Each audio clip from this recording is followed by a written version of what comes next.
Les voy a hablar de una técnica que no es muy conocida en Latinoamérica, pero yo se las quiero venir a presentar para que la conozcan, y es la reanimación peritoneal directa, que es una técnica que deberíamos estar aplicando y no la estamos haciendo. De paso, que es fácil y segura. Eso sí, obedece a bases fisiopatológicas muy complejas que pueden ser difíciles de entender, pero en esta conferencia yo les quiero explicar cómo funciona, cómo se usa y por qué lo deberíamos estar usando. Y es que nosotros, todos los cirujanos, nos vemos enfrentados todos los días al shock, pero muy pocas veces entendemos cuál es la ciencia detrás del shock y para poder tratarlo bien hay que saber cómo funciona. Entonces, el shock se define como una anomalía en el sistema circulatorio en el cual hay una vasoconstricción generalizada que me produce hipoxia tisular. Y eso ocurre en todo el cuerpo, para beneficiar la circulación al corazón, cerebro y riñones. Esta vasoconstricción generalizada está, como les dije, en todo el cuerpo humano, pero especialmente, afecta mucho al territorio esplácnico, es decir, intestino, vaso, páncreas, todo se ve muy alterado por la hipoperfusión. Ahora, uno tendería a pensar por los conocimientos básicos que si yo le restablezco la hemodinamia al paciente con la reanimación endovenosa que conocemos, esto se va a revertir. Pero no necesariamente se revierte la vasoconstricción esplácnica con la reanimación convencional. Solamente se revierte la macrohemodinamia que vemos en un monitor. Esto, al final, si la cascada fisiopatológica persiste y la vasoconstricción persiste, me va a llevar a falla multiorgánica y muerte del paciente. Entonces, el shock, como nosotros sabemos, de forma muy generalizada, tiene varias causas: hipovolémico, cardiogénico, distributivo, obstructivo. Acá nos vamos a enfocar en dos nada más. El shock hipovolémico por sangrado, es decir, un trauma con exsanguinación masiva, y en el shock distributivo producto de sepsis. Específicamente estamos hablando de sepsis intraabdominal. Entonces, lo más fundamental en el shock es que ocurre una hipoperfusión visceral. Acuérdense, el territorio esplácnico. Entonces, hay que entender cómo ocurre esta hipoperfusión visceral para poder ir a revertirla. Entonces, esta hipoperfusión ocurre como respuesta al shock. Es como una guerra.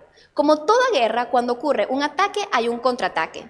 Entonces, el cuerpo humano lo que hace es reaccionar ante cualquier causa que le haya producido el shock y activa a todo su ejército, que constituye el sistema nervioso simpático, liberando grandes cantidades de catecolaminas para aumentar el gasto cardíaco, pero que también producen vasoconstricción. Se activa el sistema endocrino, específicamente el sistema renina-angiotensina-aldosterona, que son altamente vasoconstrictores, y se activan varias cascadas de señalización celular para destruir el estímulo agresor, pero que también van a ser perjudiciales para el mismo cuerpo humano. Lo más importante de todo este eje neurovascular que les estoy comentando es que produce una vasoconstricción profunda que perdura en el tiempo y que es inmune a la reanimación endovenosa del paciente. Entonces, ¿cuál es el tanto lío con la vasoconstricción? Si yo tengo una vasoconstricción, el oxígeno no me llega a nivel tisular y desempolvando el ciclo de Krebs, si no me llega oxígeno, no hay ATP. Si no hay ATP, no hay ATPasa sodio-potasio. Si no hay ATPasa-sodio-potasio, el sodio se queda intracelular. Y si el sodio se queda intracelular, altera los potenciales de membrana, despolariza la célula y ¿qué le pasa? Apoptosis. Esto es lo que está ocurriendo a nivel tisular en todo el cuerpo humano en un paciente con shock, séptico, hipovolémico, el shock que sea. Y esto no solamente ocurre a nivel del parénquima del órgano, ejemplo, en el hígado. Esto ocurre en el endotelio vascular que va a llevar la sangre a ese órgano.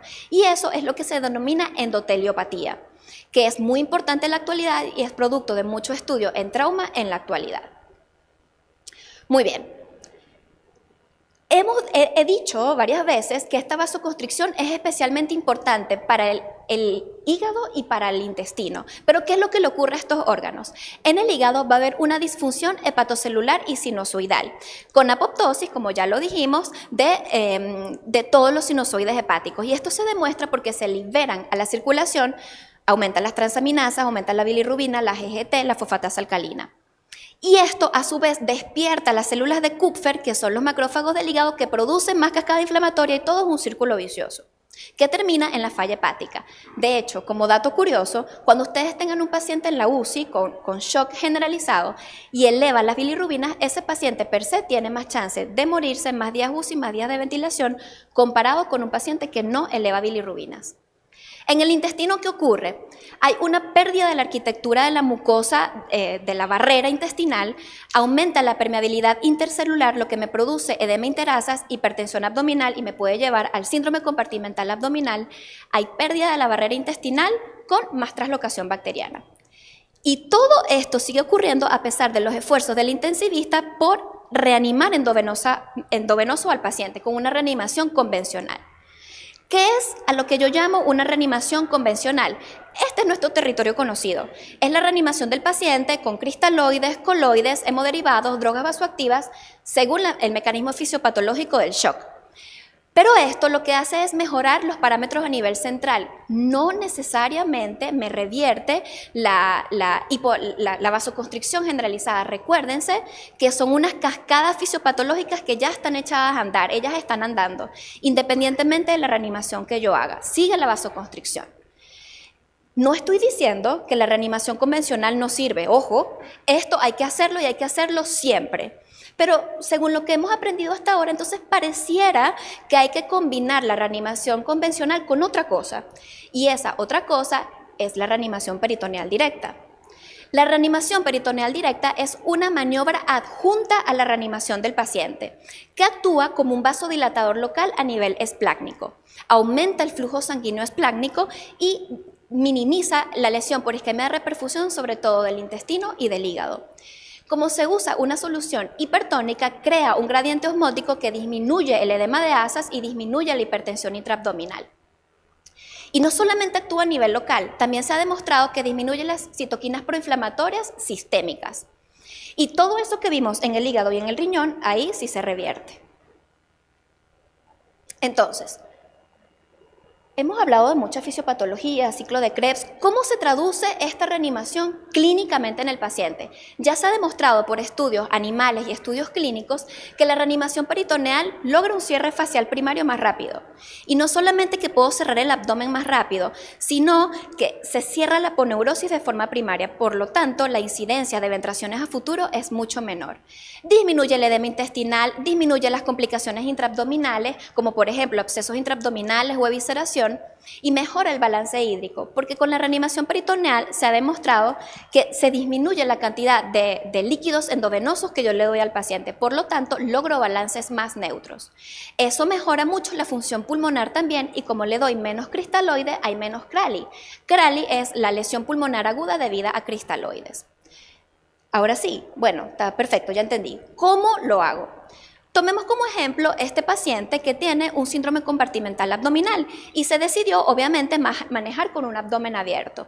Entonces, una vez que yo hice la laparotomía, hice lo que tenía que hacer, anastomosé, hice mi cirugía y decidí que el paciente se queda con el abdomen abierto, ahí le voy a colocar un catéter. Este catéter se exterioriza a través de la fosa ilíaca derecha. Se prefiere un catéter grueso multifenestrado, como por ejemplo un Dren de Blake 19 French. Y este catéter se coloca profundo en el abdomen, en la raíz del mesenterio, paralelo al mesocolon descendente. Eso es para que desde profundo el abdomen se vaya llenando de ese líquido que le vamos a introducir. Una vez colocado el catéter, entonces yo voy a manejar mi abdomen con la técnica que escogí. En este caso se está usando una aptera, no tengo ningún tipo de conflicto de interés.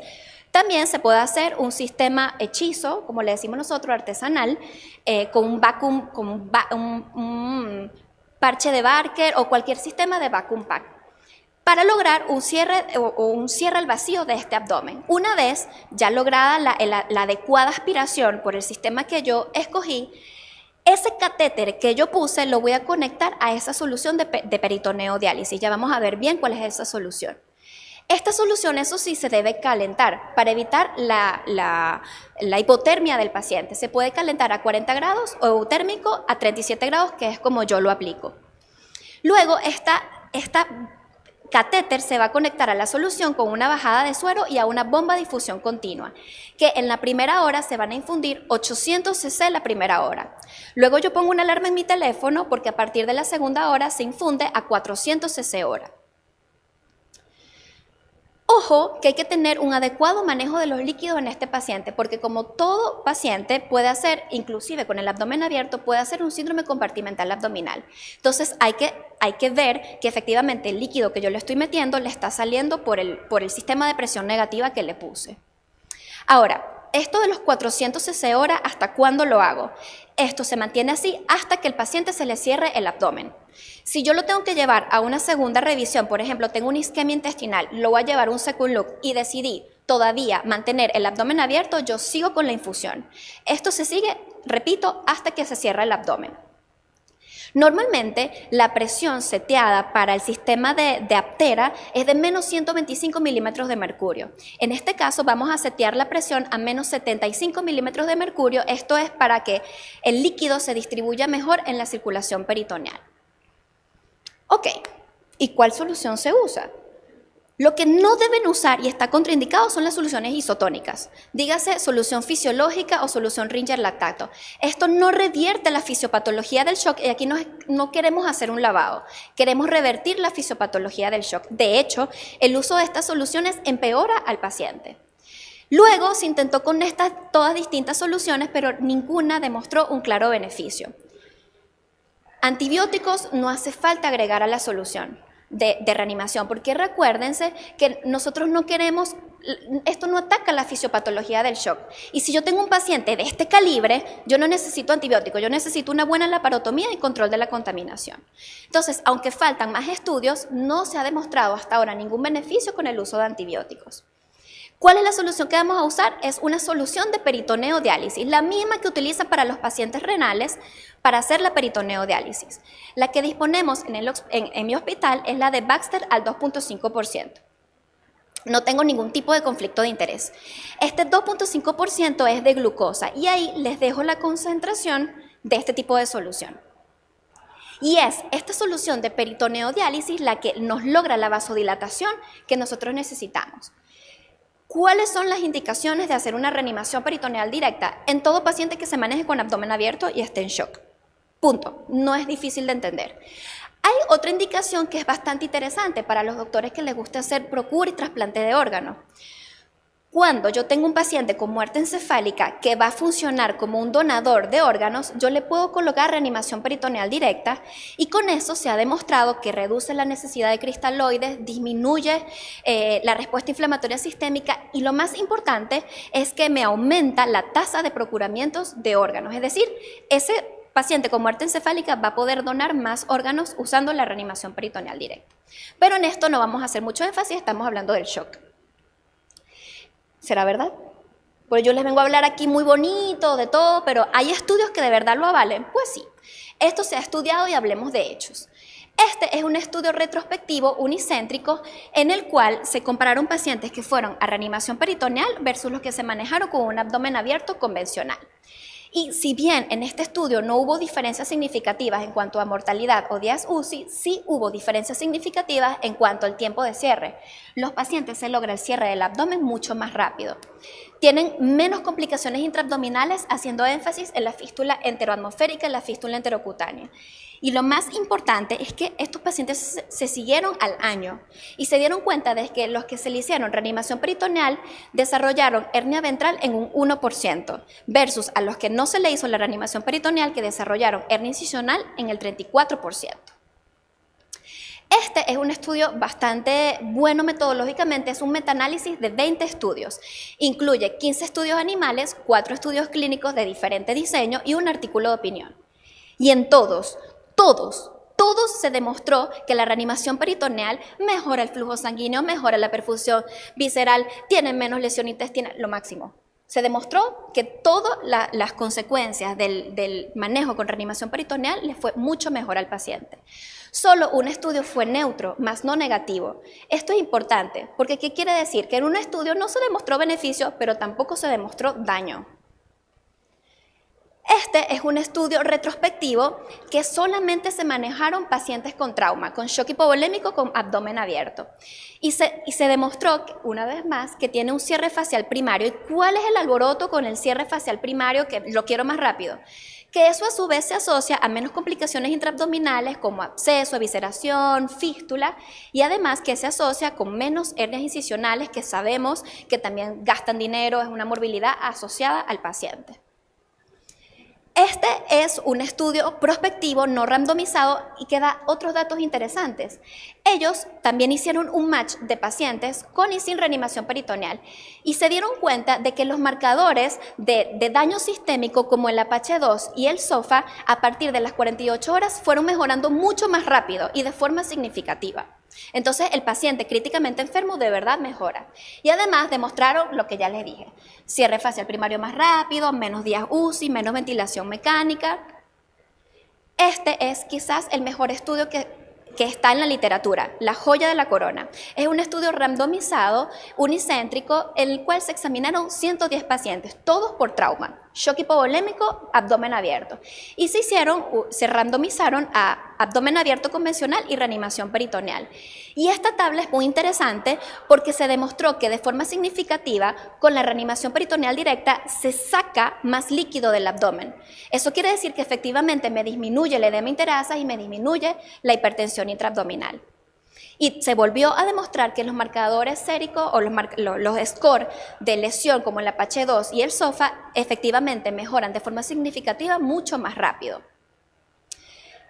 Igual hicieron un artículo de opinión entre los expertos que manejan el tema y aprueban su uso. Entonces, ¿por qué no lo estamos usando? ¿Por qué no lo hacemos? Porque no es muy conocido todavía y por eso vengo a presentarles esto. En Santiago de Chile estamos haciendo el primer estudio randomizado del país sobre este tema. Se randomizan todos los pacientes con abdomen abierto a aptera, solamente aptera o aptera con reanimación peritoneal. Y los resultados que estamos teniendo son bastante prometedores.